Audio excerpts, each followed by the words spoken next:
Welcome. In this video we introduce SBT, a build tool for Scala programs. Simple Build Tool is the de facto standard build tool for the Scala world. The name, actually, can be a bit misleading. Is it really simple? The truth is, today, SBT is pretty complex. However, it still lets you do simple things in a simple way.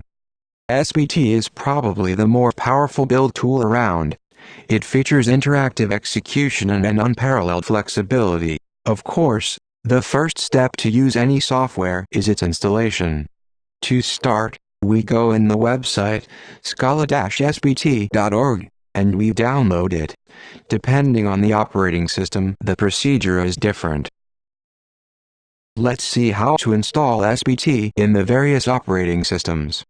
On Windows, the best way is just to download the prepackaged installer. On Mac OS X, best way is to use the brew package manager. Just type the command line above in the terminal. Note you may also need to install brew from brew.sh website.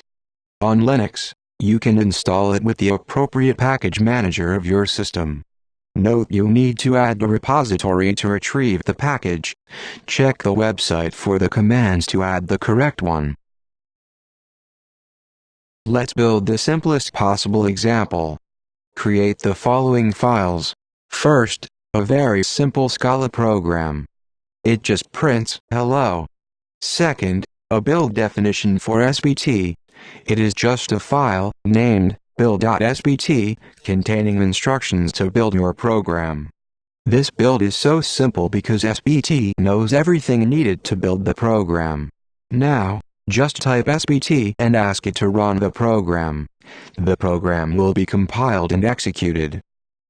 Let's see the preceding instruction in practice. Here we open an editor and create the two files. First, the Hello World application, simple code to print a message. Second, the build definition, a single instruction giving a name to our program. Finally we go to the command line and type the command. You will see the build tool does some work for assembling the application. At the end, SBT runs the application which prints its output. To use SBT properly we have to know and follow its conventions for source code. While it is possible to have just a simple file in the top level of your project, here normally there are only the main directories. Under src we place all our source code. Under the project directory we keep the configuration files for building the source. When SBT will compile, it will place its output in the target folder. Now let's see how we further split our sources. In the main folder of the sources, we place our application code. All the files here will be compiled. In a separate directory, named test, we keep the test code. This code is not shipped with the application. Under the resources directory, we place the other files required by the application. Those files are not compiled, however are shipped with the application. We have not finished. All our code can be in different languages, so it needs to be compiled by different compilers. We need a Scala directory to place our Scala code. If our project includes Java code, it must go under the Java directory.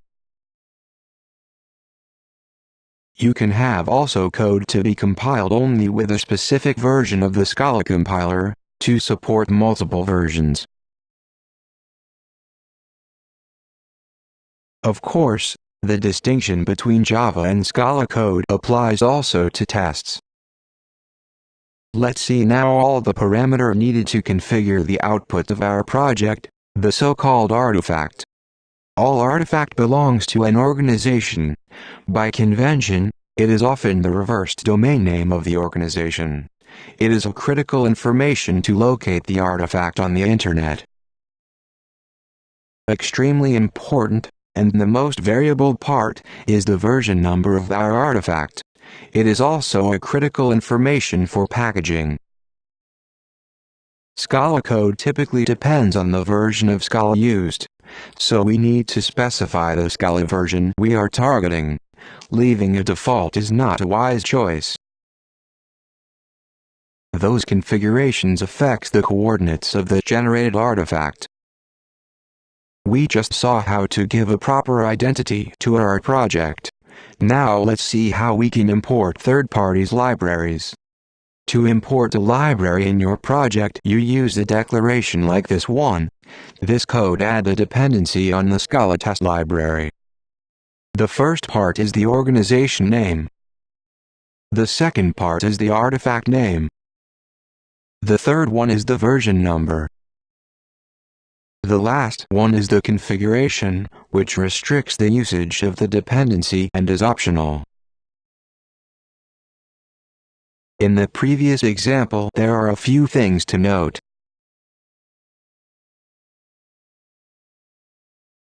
Note the double %, meaning you also add Scala version to the artifact name. Normally a dependency is looked up only once. If it ends with snapshot, the lookup is repeated every time. This is useful for development. A dependency is normally usable for compilation, testing and runtime execution. You can use the configuration to restrict its usage, for example only for testing.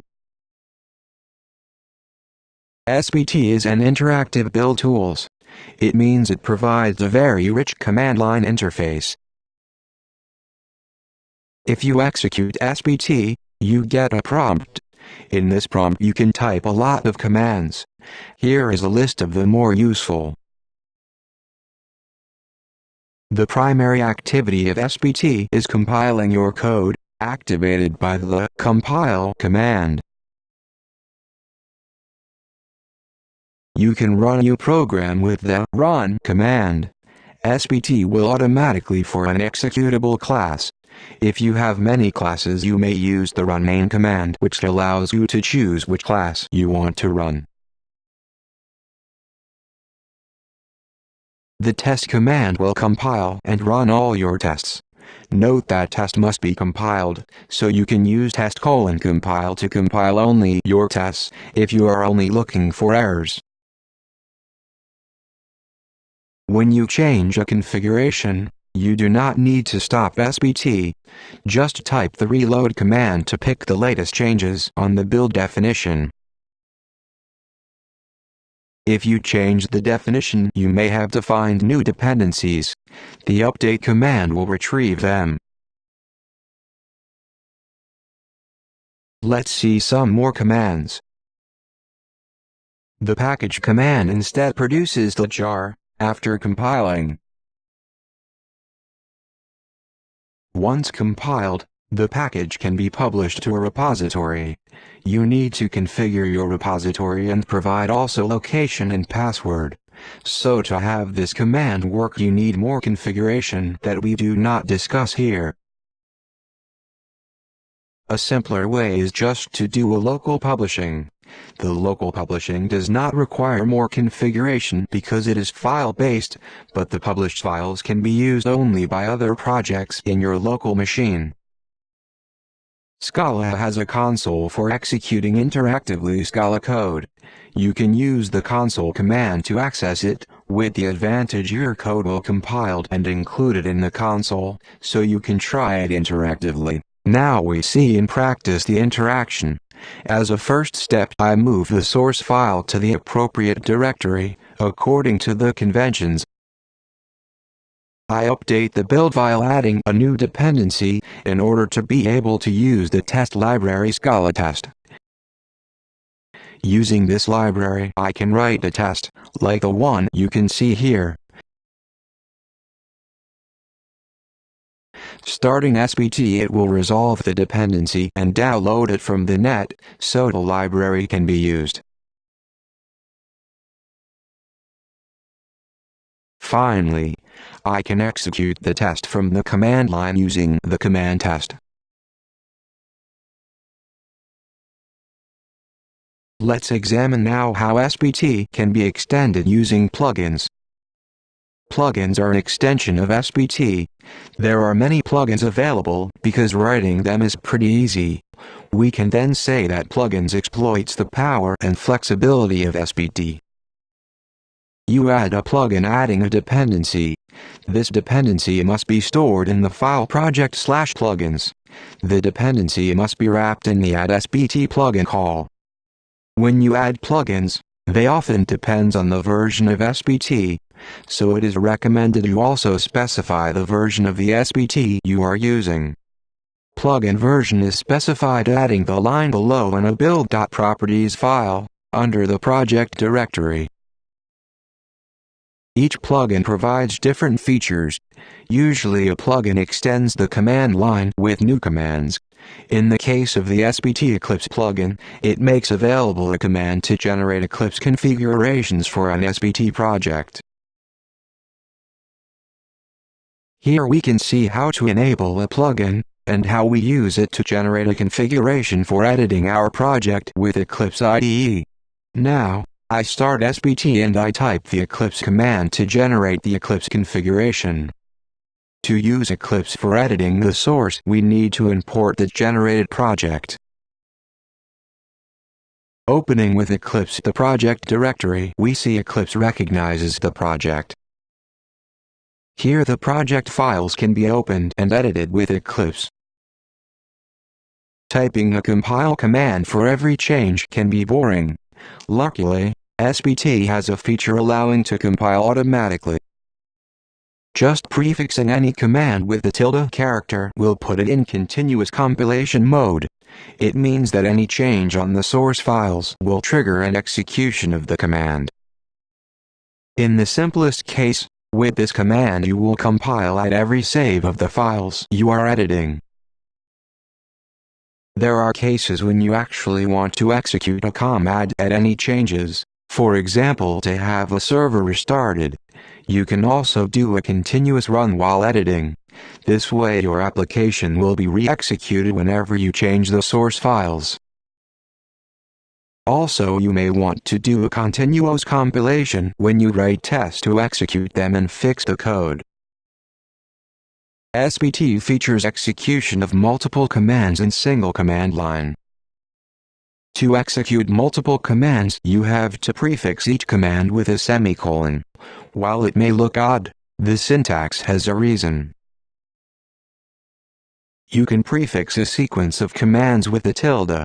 This way you may have continuous compilation for a sequence of commands, execute whenever some source code changes. This clip is a demo of continuous compilation in action. First I enable continuous compilation, then I try to edit the code. Look what happens. As you can see, code is compiled when I just save. Let's see what happens with continuous running of my program. Just saving, you can see the output. If I change the code, the updated code is compiled and run. This happens because running depends on compilation.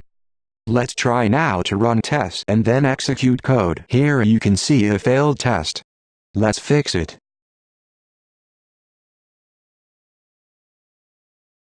We fixed the test and we can see a positive test report and the output of the program.